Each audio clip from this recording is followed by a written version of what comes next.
es Salomón, hijo de David y Betsabé, y la historia que estás a punto de escuchar no es solo la de un rey, sino la de un hombre llamado a cumplir un propósito mucho más grande que él mismo. Nací en el seno de la familia real, pero mi ascenso al trono no fue un camino directo ni fácil.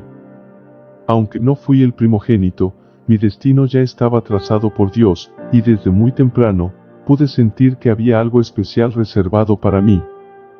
Sin embargo, antes de entrar en los detalles de mi reinado, permíteme contarte cómo llegué al trono y, más importante aún, cómo Dios me eligió para gobernar sobre su pueblo. Mi padre, el gran rey David, había tenido muchos hijos. En teoría, cualquiera de ellos podría haber sido el siguiente rey. Mi hermano Adonías, el mayor de mis hermanos sobrevivientes, pensaba que ese lugar le pertenecía. Lleno de ambición, reunió a sus seguidores y se proclamó rey antes de que mi padre pudiera tomar una decisión formal. Adonías no esperaba que Dios tuviera otros planes y, en su desesperación por el poder, actuó sin contar con la voluntad divina. Lo que Adonías no sabía era que mi madre, Betsabé, y el profeta Natán ya estaban actuando en secreto para asegurar que yo, el hijo de David que Dios había elegido, heredara el trono. En un momento clave, mi madre se presentó ante mi padre, recordándole la promesa que le había hecho, que sería yo, Salomón, quien gobernaría sobre Israel después de él. El profeta Natán respaldó sus palabras, y David, en su vejez, me proclamó su sucesor.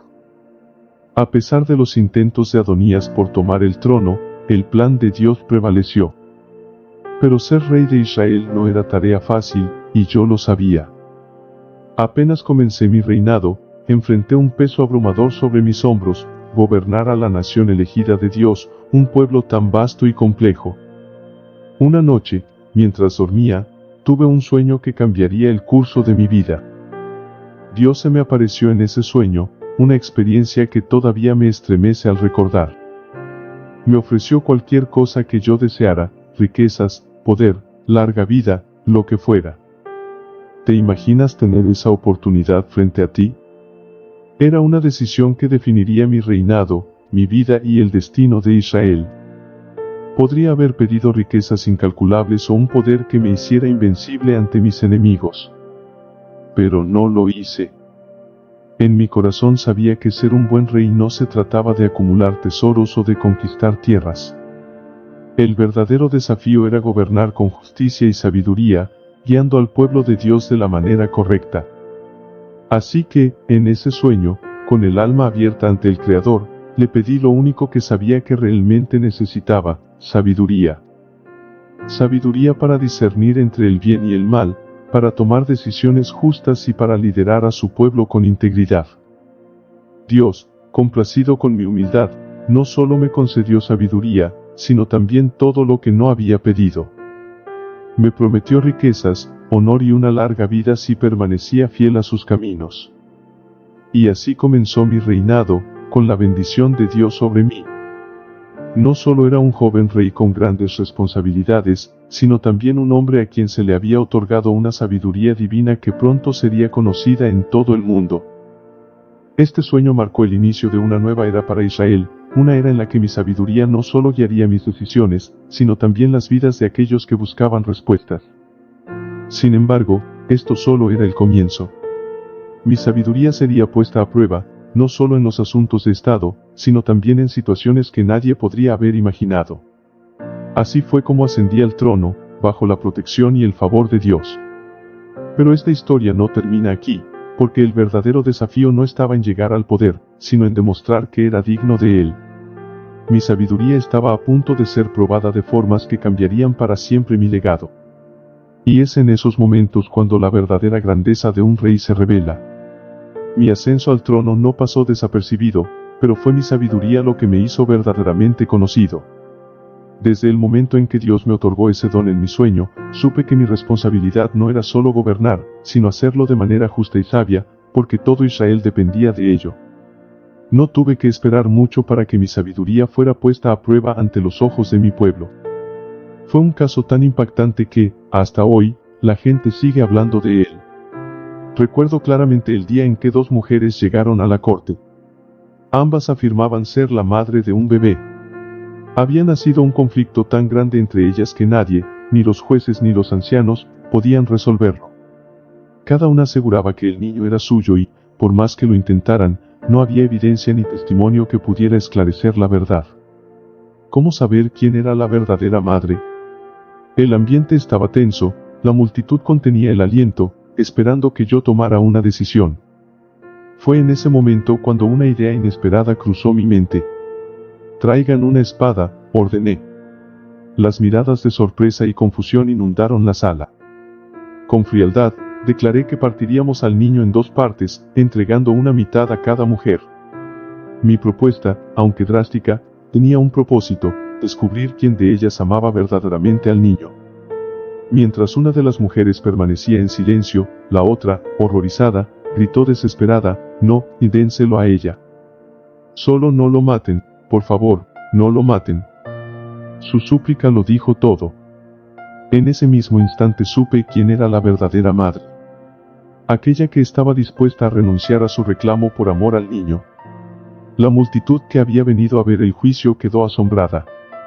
No solo por la resolución del caso, sino por la forma en que había sido revelada la verdad. Este juicio fue el primero de muchos que consolidó mi reputación como un rey que gobernaba con una sabiduría que solo podía venir de Dios. Después de aquel día, la gente comenzó a buscar mi consejo, no solo en Israel, sino también en reinos vecinos. Mi fama comenzó a esparcirse más allá de las fronteras de mi tierra, alcanzando oídos de líderes y gobernantes extranjeros.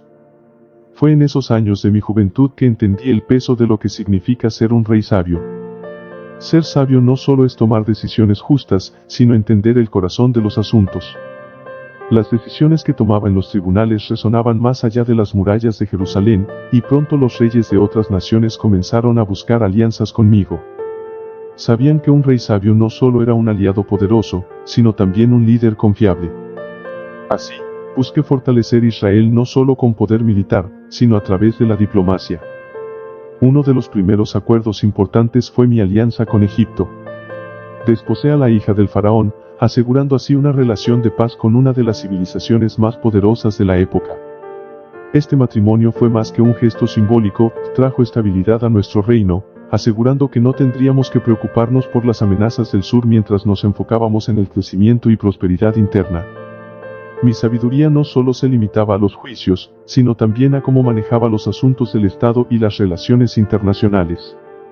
Cada decisión que tomaba tenía como objetivo proteger y prosperar a Israel, mientras mantenía la paz con nuestros vecinos.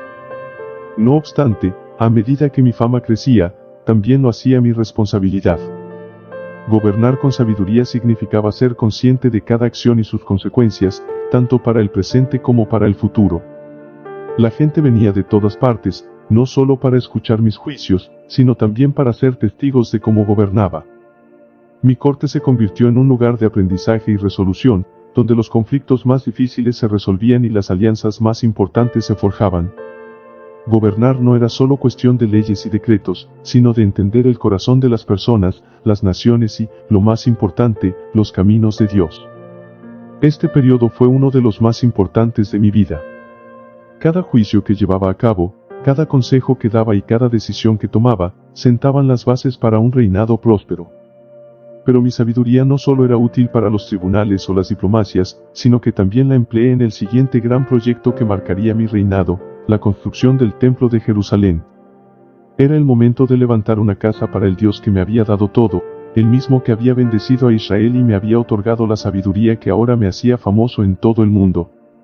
Así comenzaba la siguiente fase de mi vida, una fase en la que no solo demostraría mi capacidad para gobernar, sino también mi devoción a Dios y al legado que mi padre David había iniciado. Estaba listo para llevar a Israel a una era de prosperidad y grandeza sin precedentes.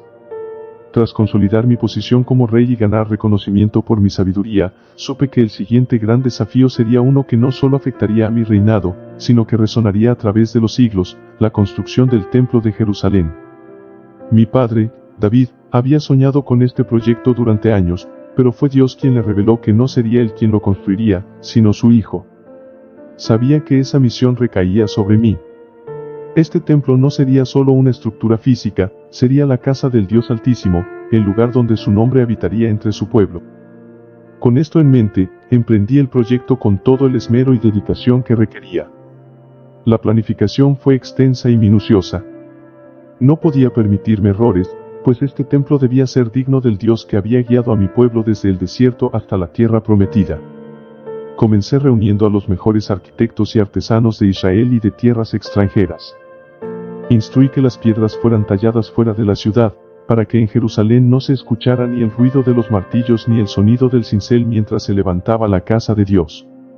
Sabía que este lugar debía ser especial, un santuario lleno de paz y reverencia. Con los materiales más finos a nuestra disposición, importé cedro del Líbano, una de las maderas más preciadas y resistentes, y oro puro para decorar las partes más sagradas. Todo debía ser perfecto. La construcción del templo tomó 7 años, un tiempo de esfuerzo, dedicación y gran cooperación entre los pueblos de Israel y nuestros aliados. Fue un proceso monumental, y cada detalle era una muestra de nuestra devoción a Dios. Finalmente, el día de la dedicación llegó, un momento que cambiaría la historia de Israel. Miles se reunieron para presenciar este evento histórico, y como rey, me encargué de que la ceremonia fuera solemne y gloriosa. Los sacerdotes llevaron el arca de la alianza desde la ciudad de David hasta el lugar santísimo del templo.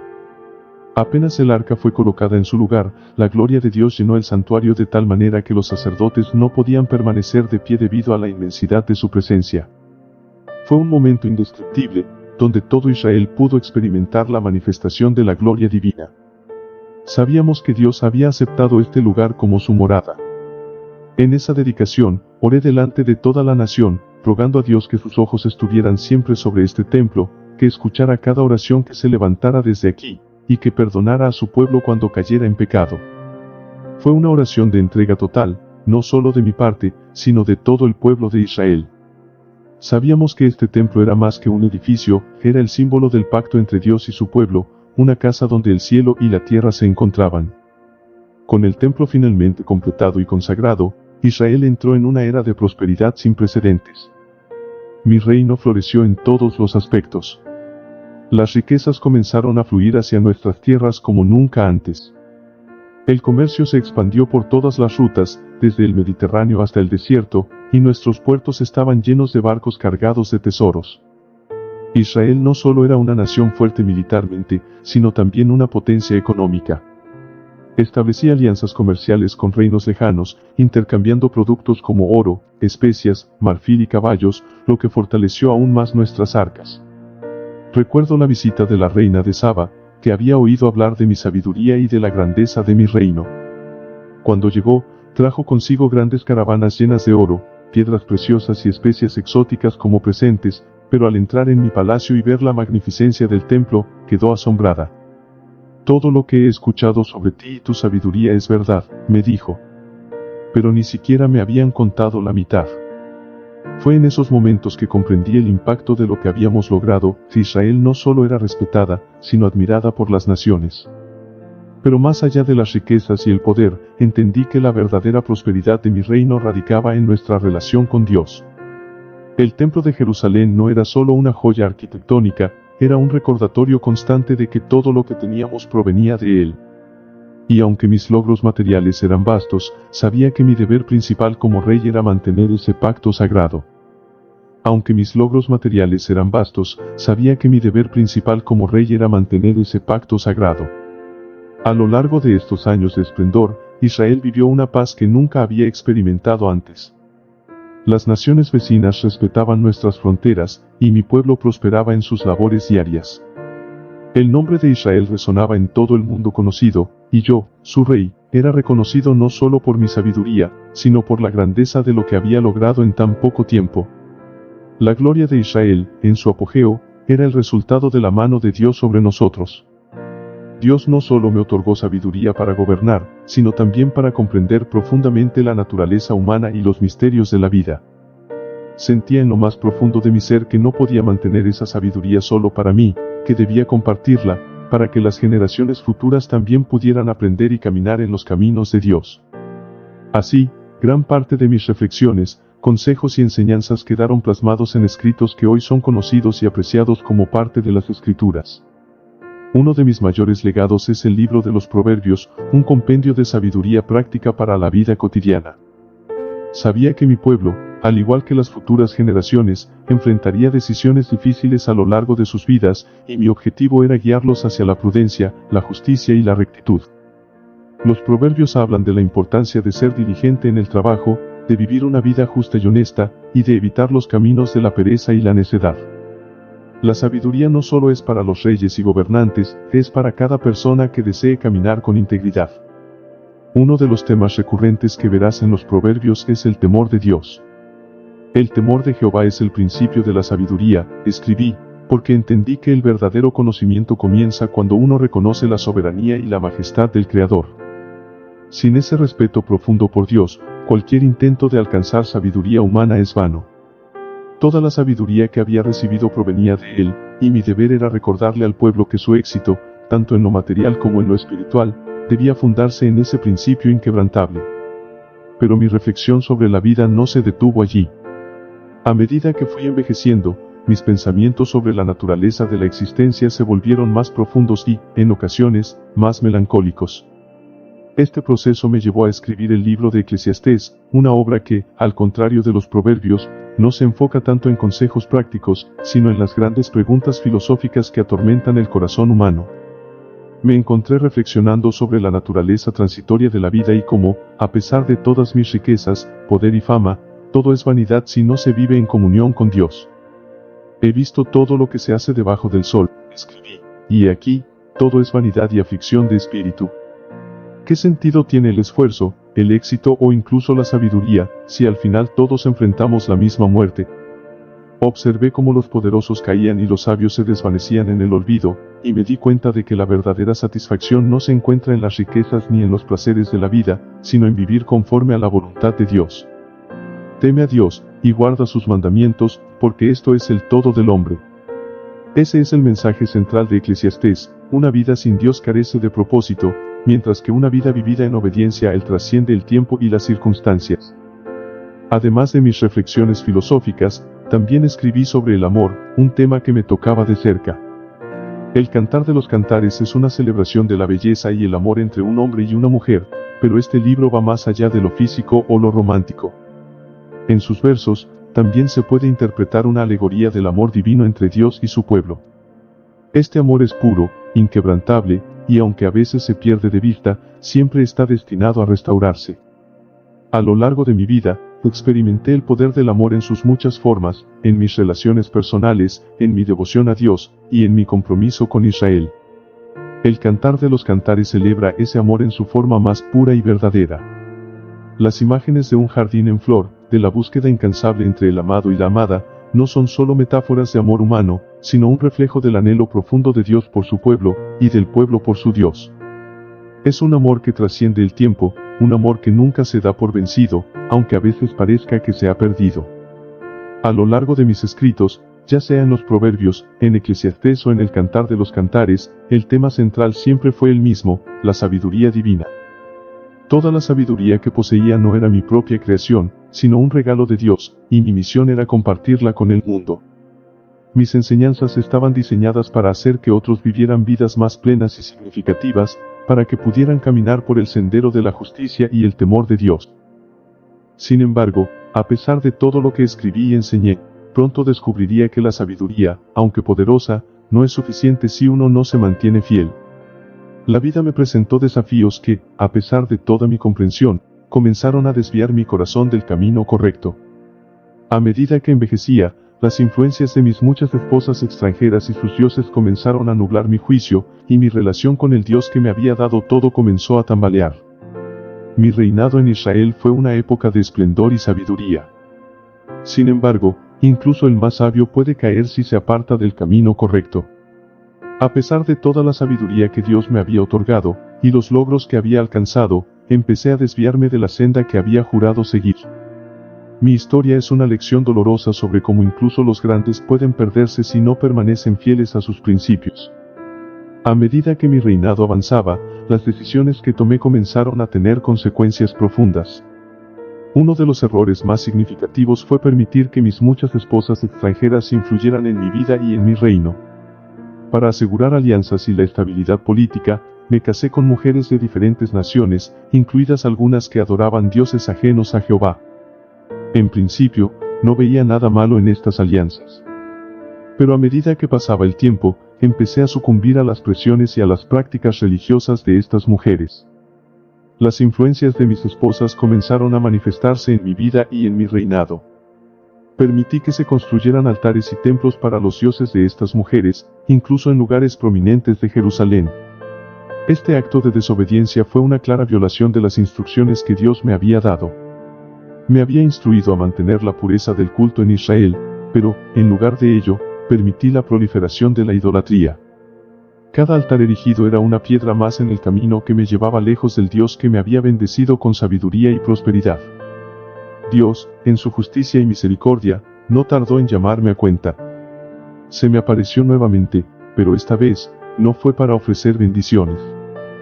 En lugar de eso, me advirtió sobre las consecuencias de mis actos. Me reveló que, debido a mi infidelidad, el reino que había construido con tanto esfuerzo se dividiría después de mi muerte.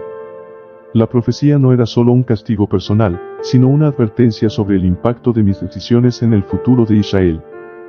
Dios me aseguró que la división del reino no ocurriría durante mi vida, por amor a mi padre David, pero que sucedería cuando yo ya no estuviera para evitarlo. La advertencia divina se hizo realidad en los últimos años de mi vida. Empecé a notar cómo los problemas se acumulaban en el reino. La unidad que había disfrutado durante tantos años comenzó a desmoronarse. Mis decisiones equivocadas y mi alejamiento de Dios habían creado un ambiente de inestabilidad. En los últimos años de mi gobierno, surgieron enemigos y rivales que desafiaban mi autoridad. Jeroboam, uno de los líderes descontentos, se levantó como un desafío significativo a mi reinado. La tensión y el conflicto comenzaron a crecer, presagiando lo que vendría. Finalmente, después de 40 años de reinado, mi hijo Roboam me sucedió en el trono. Aunque él intentó gobernar con la misma sabiduría y autoridad que yo había mostrado, el reino ya estaba dividido. Las tribus de Israel se rebelaron, y el reino se partió en dos, el reino del norte, conocido como Israel, y el reino del sur, conocido como Judá. La profecía que Dios me había hecho se cumplió a la perfección. La unidad que había sido uno de los pilares de mi reinado se rompió, y el reino se enfrentó a una nueva realidad de división y conflicto. Al final de mi vida, mi legado se vio empañado por los errores que cometí. La sabiduría que una vez había sido mi mayor orgullo no pudo salvarme de las consecuencias de mi desobediencia. Fui recordado tanto por la gloria de mi reinado como por la caída que lo siguió. Mi historia sirve como una advertencia crucial, incluso los más grandes pueden caer si no permanecen fieles a los caminos de Dios. La sabiduría y las bendiciones no son suficientes si uno no mantiene su compromiso con el Creador. En retrospectiva, mi vida es una lección sobre el peligro del orgullo y la importancia de la fidelidad. Aunque fui conocido como el hombre más sabio y próspero de mi tiempo, permití que mi corazón se desviara. Mi legado, entonces, es una advertencia eterna sobre cómo las bendiciones pueden ser empañadas por la infidelidad y cómo incluso el más sabio necesita mantener su fe y obediencia a Dios. Mi vida fue un viaje de grandeza y caída, de sabiduría y error. Mi historia no solo es un relato de logros y fracasos, sino una reflexión profunda sobre la importancia de permanecer en los caminos de Dios. Aunque logré grandes cosas, mi vida también muestra cómo el alejamiento de la verdad divina puede tener consecuencias devastadoras. Mi legado, en última instancia, es un recordatorio de que la verdadera sabiduría se encuentra en caminar con humildad y obediencia a Dios, el único que da sentido y propósito a nuestra existencia.